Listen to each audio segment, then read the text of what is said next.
前方云华仙子与杨禅连同玉鼎真人、太乙真人一同驾云而来，其后还有一队捧着各类锦罗绸缎、挑着一支支宝箱的天兵。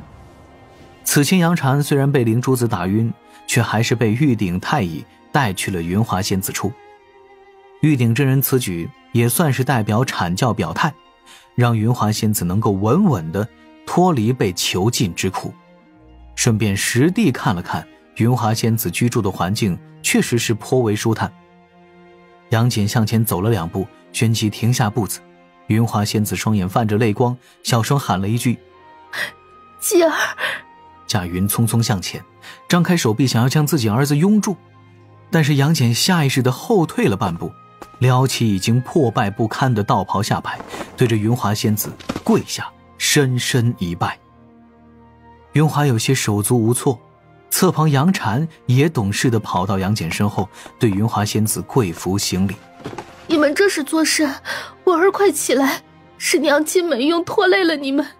西天门前，不少天兵天将看到这一幕，也是各声感慨。太白宫深处，换了一个趴着的姿势，在云床上吃着果干瓜子儿看铜镜的灵娥，此刻也是低头擦了擦眼角。真好啊，一家团聚了。师兄果然没让我失望，虽然师兄性子麻烦了点，做事瞻前顾后的，但终归是个慈悲心肠，有情有义的很呢。泛洪荒概念生灵中，师兄是最棒的，不接受任何反驳。紧接着灵娥悠悠一叹，注视着铜镜之中所显的西天门画面，呆呆的出神。我却不是师兄心底最优秀的女仙。画面中，龙吉公主代表瑶池王母赶来祝贺，她身后有2排仙子，手中捧着各类流光溢彩的礼物。敖野和金鹏也驾云缓缓而去，背后跟着几名天兵，同样拖着少许礼物，自是代表太白宫过去贺礼。灵珠子与卞庄也从远处赶来凑热闹，这2个人就简单多了，就带了一点口头的祝福。若说礼物啊，卞庄倒是可以给杨戬发一张自家生意的万年卡，但是就怕被太白星君和玉帝陛下吊起来刮皮。到得西天门前，卞庄看着那柔柔弱弱的杨禅，眼前一亮，但是随之他又想起了杨戬一人冲杀数10万道兵的英勇身姿，又觉得自己可能会有负佳人，在心底推演了一段美好岁月之后，低头不再敢多看了。我单方面宣布，我与杨禅有可能会情投意合，但终究是抵不过外部压力，只能说有缘无分。想着想着，还把自己给整伤感了。又想着这么多年了，在天庭中见到了这么多的仙子，积累了那么多的本领，却连仙子的小手都没拉上，更别说是与谁修得同床度了。卞庄又接着想，等修成金仙，本将军一定要告假3月，回家中省亲。早年不知好滋味，而今已是色批人，痛心疾首不足表，何时才能……对了，灵珠子突然想到了一点什么，看了眼卞庄。此前长庚师叔曾说过，你想成金仙有些不易，体内杂阳太重，道心杂念太多。卞庄顿时紧张起来。那该如何是好啊？在如今最大的奔头，可就是修成金仙得长生了。灵珠子露出几分微笑。师叔说他最近在琢磨一种为你量身打造的功法，好像是叫什么葵花玄功。当真？当真，我也是见到了杨戬师弟而今修为境界，颇有些感慨，突然想到了此事。灵珠子的目中流露出几分羡慕，能得长庚师叔亲自指点，果然非同寻常。我如今都远非杨戬师弟对手了，也当想点办法才是。卞庄顿时拍拍胸脯，若是星君大人赐法，咱们兄弟2人当同享之。灵珠子眼前一亮，但是随之又摇头，不必，个人缘法不同。但是眼底终归是有些郁闷。2个人闲聊时已经到了西天门处，不少仙神驾云赶来此地，在天庭新贵眼前混个脸熟。这杨戬明眼人谁看不出来呀？这就是玉帝陛下与太白星君在全力培养的天庭战将，就连听调不听宣这般狂言，玉帝陛下都笑着应了下来。哎呦我的天哪，眼底还满是长辈的慈爱关怀。此时杨戬还有些年轻气盛，待太白星君稍微打磨杨戬的棱角，修为再有进境，杨戬在天庭之中必会是一员大将。不多时，西天门前也热闹起来。杨戬略有些局促，但在太乙真人提醒下，并未直接转身离开。像杨戬这般情形，多结一些善缘总归是好的。与西天门处的热闹不同，此时凌霄殿被金光包裹，格外的安静，浓郁的天劫之力将此地完全隔绝开来。白衣玉帝坐在白玉台阶较高处，看着下方这两个天庭老神仙，时不时就轻笑几声，心情颇为舒畅。痛快痛快啊！那阐教12金仙赶过去作甚？吾本都已准备随时现身，去与西方教那二教主对峙，也刚好在外甥面前显露下吾的威风。李长寿看脸东木公，后者顿时会意。扫玉帝陛下兴致这般不讨喜的话，当我这个天庭老臣来办。陛下，圣人终究是圣人，咱们还是不能太过大意。玉帝的笑意顿时收敛了几分。是吾近来有些太过顺利了，也是多亏了长庚爱卿。今日灵山的种种应对，长庚怎么看？李长寿沉吟几声，怕是要出事了。玉帝和木工同时面露正色，皱眉看着李长寿。李长寿拱拱手，面色有些凝重，心底斟酌着言辞。陛下可还记得龙族此前的遭遇？那西方教在天庭受挫，转身就召回了地藏主持大局，对龙族发起了奇袭，攻破龙族东海海眼，让龙族高手死伤惨重。此次灵山吃了这么大的亏，在他们看来，绝对是要想办法找回一些场子。长庚觉得他们会报复天庭，杨戬会有麻烦。杨戬应当不会被针对。自今日灵山之事可见，西方教与阐教已比此前亲近了不少。无论下方弟子如何摩擦，如何出矛盾，其实与谁联手，那都只是圣人的一句话。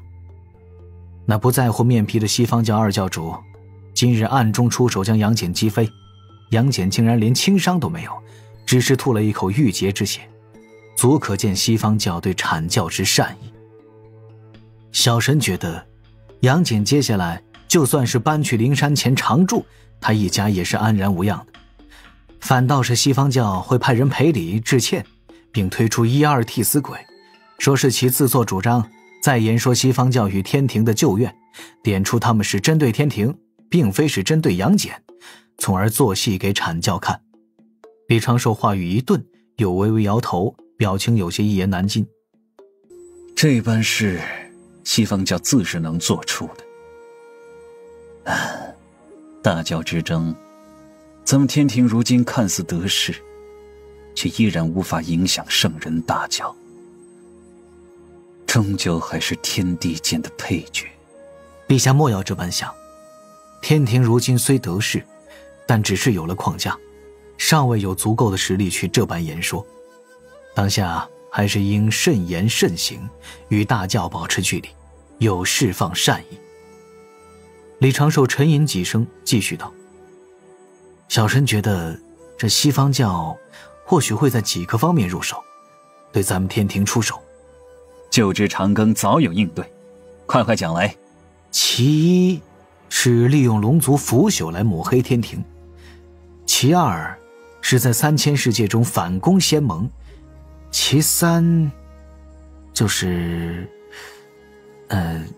小神不好说。